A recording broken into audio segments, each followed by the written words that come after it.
Assalamualaikum warahmatullahi wabarakatuh. Materi yang akan kita pelajari kali ini yaitu tentang hukum 1 dan 2 Kirchhoff. Ya, hukum 1 Kirchhoff menyatakan tentang kuat arus. Perhatikan rumusan di sini bahwa setiap jumlah arus yang masuk pada suatu titik cabang adalah sama dengan jumlah arus yang keluar dari titik cabang tersebut. Sebagai contoh pada rangkaian ini, setiap arus yang mengalir, di sini ada GGL, ada pembeda potensial, yang pendek di sini adalah kutub negatif, yang panjang di sini adalah kutub positif dari pembeda potensial. Arus yang masuk adalah sama dengan sejumlah arus yang keluar. Jadi I adalah sama dengan I1 ditambah I2 ditambah I3. Sampai di titik cabang di sana, I1 tambah I2 tambah I3 adalah sama dengan I rangkaian atau I totalnya. Itu yang dinyatakan dalam hukum 1 Kirchhoff. Selanjutnya, bagaimana dengan hukum 2 Kirchhoff? Itu menyatakan tentang tegangan. Berapa jumlah tegangan pada suatu rangkaian? Itu adalah 0. Perhatikan rangkaian di sini, ya. Kalau ada 2 buah GGL atau lebih, ya, 2, 3, atau 4, kita langsung menggunakan hukum 2 Kirchhoff. Setiap jumlah E ditambah jumlah IR-nya itu hasilnya adalah 0. Seperti perhatikan di sini, ada 2 buah GGL, jika arah loopnya bergerak ke kanan, saat dia bergerak ke kanan, di sini bertemu dengan sumbu positif, jadi yang panjang di sini sumbu positif, yang kecil di sini sumbu negatif.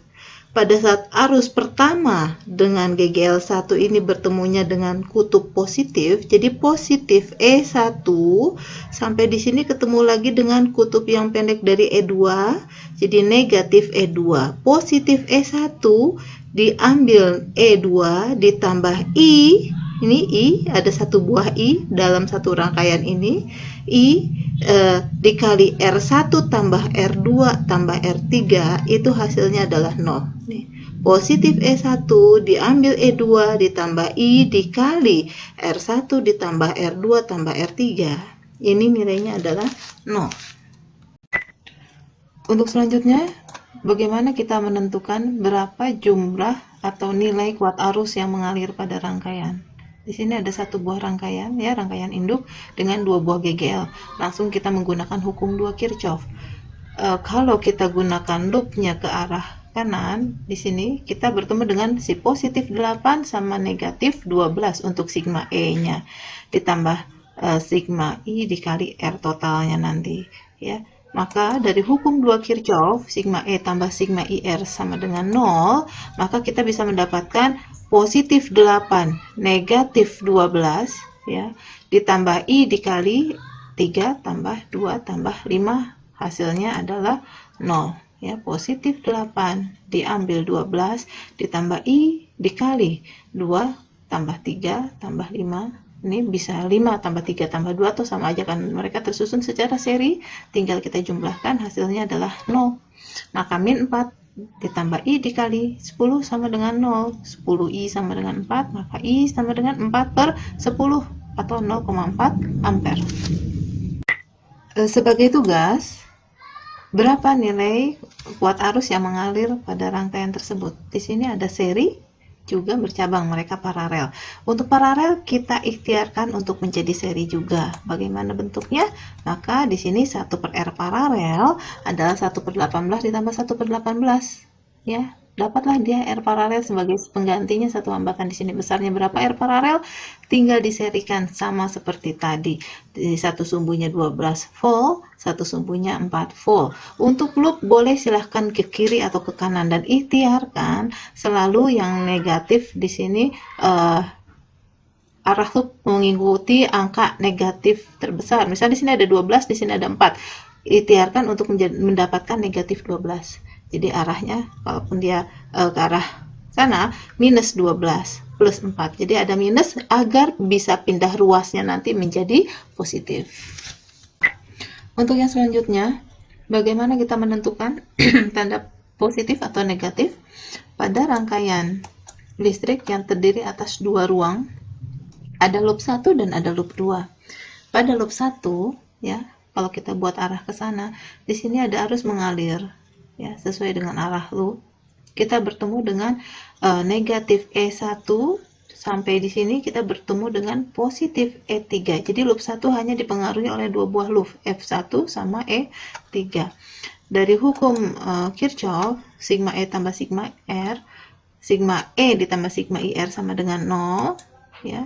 Di sini pada loop 1, negatif E1 plus E3, negatif E1 plus E3 ditambah, di sini pada rangkaian di sini mengalir I1 dikali R1 ditambah di sini I3 dikali R3 sama dengan 0.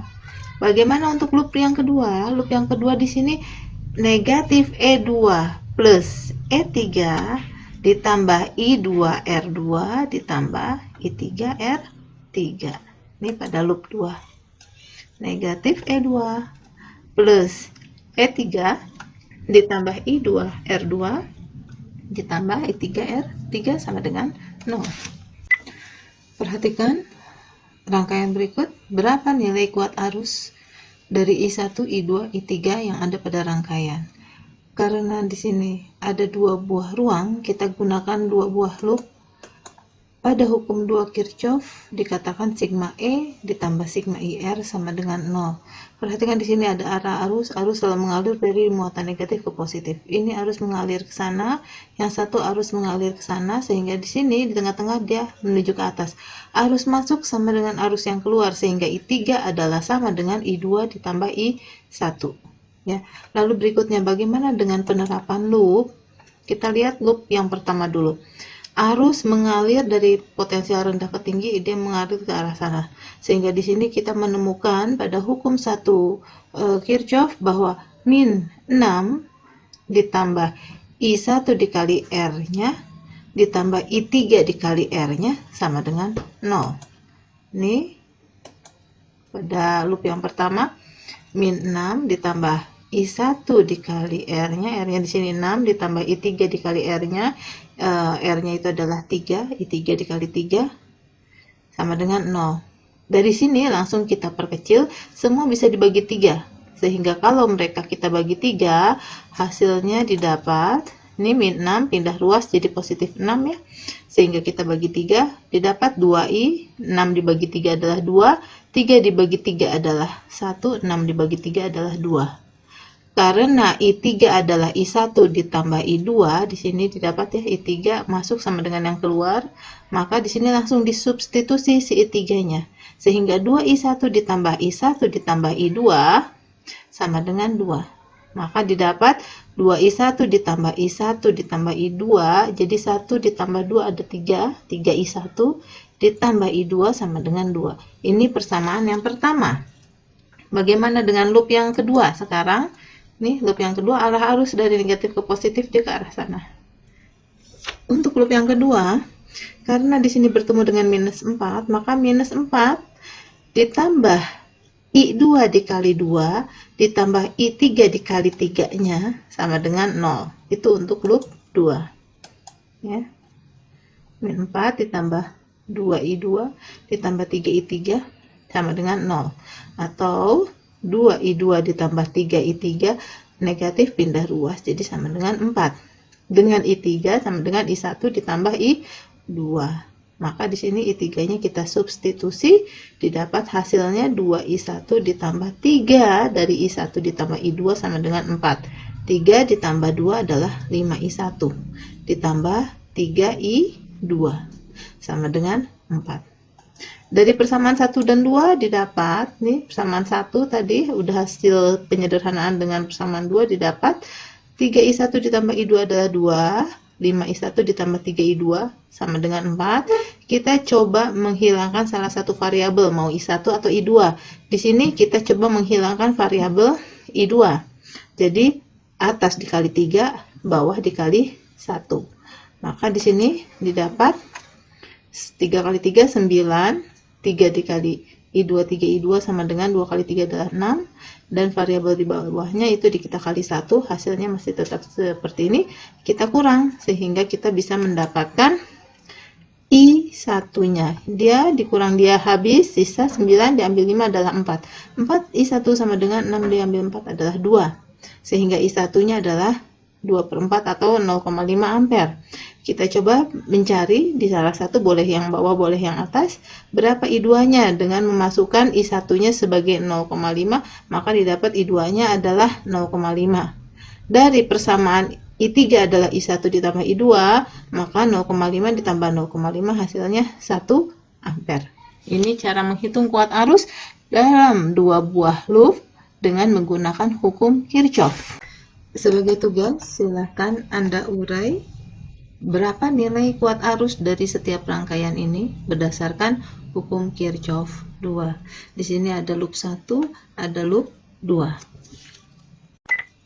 GGL atau beda potensial atau tegangan listrik itu terbagi atas dua jenis. Bisa itu DC maupun AC. Ini DC, ini AC. Bedanya untuk DC itu berasal dari pembeda potensial seperti baterai. Sedangkan AC itu berasal untuk pembeda potensialnya berasal dari PLN. Ini arus AC, ini arus DC. Kalau kita baca di dalam grafik osiloskop, kita bisa membedakan bahwa grafik DC ini lurus seperti ini, sedangkan grafik hasil dari potensial AC ini bentuknya seperti ini. Ada puncak juga ada lembah. Jadi tegangan DC dan AC dapat dibedakan melalui alat yang disebut osiloskop. Untuk selanjutnya kita berkenalan dengan energi listrik, energi yang digunakan setiap alat perangkat listrik ya, menggunakan rumusan W sama dengan V. V di sini adalah pembeda potensial, I adalah kuat arus dan T adalah waktu. Atau W di mana V itu adalah I dikali R. Di awal kita sudah mendapatkan R itu selalu V per I, maka V sama dengan I dikali R. IR, IT, irit atau I-nya ada dua ya, irit atau I kuadrat RT. Bagaimana dengan daya listriknya? Untuk daya, nih P simbolnya adalah V kali I, atau bisa juga dengan W per T. Kalau W dibagi T, maka sisanya V ya, V kali I. Ini dia daya. Jadi daya atau energi adalah sama dengan hasil kali dari daya kali waktu. Atau P juga biasa disebut juga dengan I kuadrat R atau IRI. I-nya ada dua, I kuadrat R. Itu untuk mengetahui rumusan dari daya listrik. Nah, bagaimana hubungan antara tegangan dan daya listrik? Maka P1 per P2 sama dengan V1 per V2 yang kuadratnya. Dimana apa beda P1 P2? P1 atau V1 ini adalah daya yang tercantum pada alat listrik yang akan kita ukur. P2 dan V2 adalah daya dan potensial yang sesungguhnya. Sekarang perhatikan contoh soal berikut. Di sini ada lampu 100 watt 220 volt. Berarti ini yang tertulis di dalam lampunya. 100 watt 220 volt. Tegangan yang sesungguhnya 110 volt. Ini tegangan di rumah. Maka energi yang terpakai berapa besar jika dia menyala selama 1 jam? Hubungannya sama seperti tadi, P1 per P2 sama dengan V1 per V2 kuadrat, atau P2 adalah V2 per V1 kuadrat dikali P1. Nah, di sini P2-nya berapa? Daya yang sesungguhnya adalah 110 dari potensial yang sesungguhnya per potensial yang ada di alat listrik pangkat 2 dikali daya yang ada di alat listrik tadi 100 watt. Maka kita bisa menemukan bahwa besar daya adalah 25 watt. Lalu, yang ditanya, energinya berapa? Energi adalah P dikali T, setiap daya dikali waktu. Daya yang didapat tadi 25, daya yang sesungguhnya. Dikali waktunya adalah 1 jam atau 3600 sekon. Maka didapat hasil kali adalah 90.000 joule atau 90 kilojoule. Sekarang perhatikan contoh soal berikutnya. Ada keluarga menyewa listrik PLN 500 watt yang diberikan oleh PLN dengan tegangan 110 volt. Ini tegangan sesungguhnya. Dan setiap lampunya memiliki daya 100 watt 220 volt. Maka lampu maksimal yang bisa dipasangnya berapa?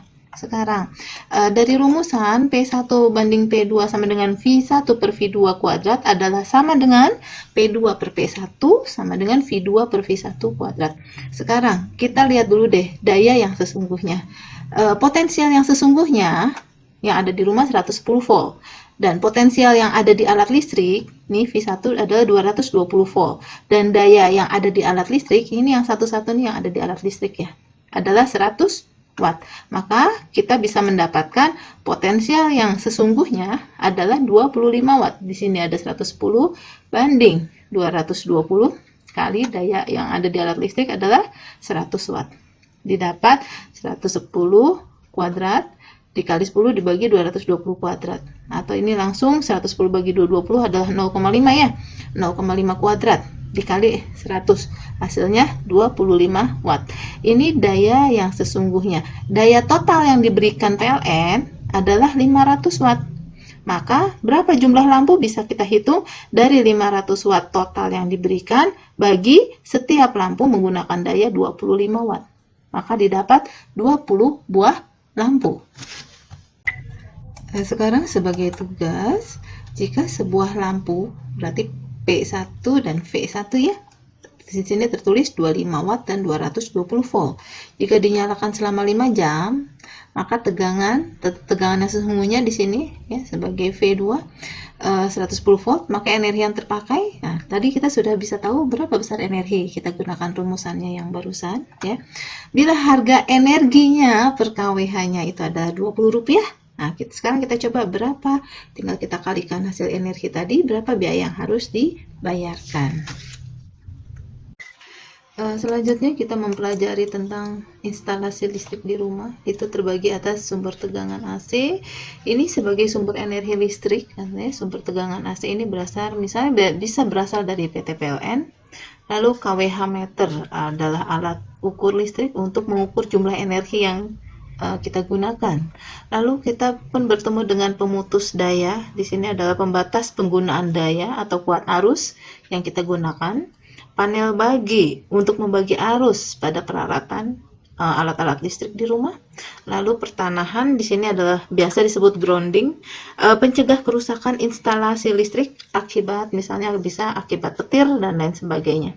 Lalu bagaimana pemanfaatan energi dari pembangkit listrik untuk transmisi lokal jarak jauh. Seperti yang sudah kita ketahui saat di kelas 11 kemarin ya, pembangkit listrik bisa berasal dari panas bumi. Di sini pembangkit listrik misalnya dari panas bumi 10 kV, lalu pakai trafo step up masuk pada transmisi tegangan tinggi, lalu pakai trafo step down ya, kita turunkan lagi tegangannya masuk ke perkotaan, lalu kita perkecil lagi dengan trafo step down, dan akhirnya di rumah sampai di rumah kita menggunakan instalasi listrik yang tadi, sehingga masuk dengan panel bagi masuk ke perangkat-perangkat listrik yang ada di dalam rumah. Baik, sekian dan terima kasih. Materi listrik dinamis telah tuntas. Bersiap mengikuti kuis pada pertemuan berikutnya. Salam dan sehat selalu.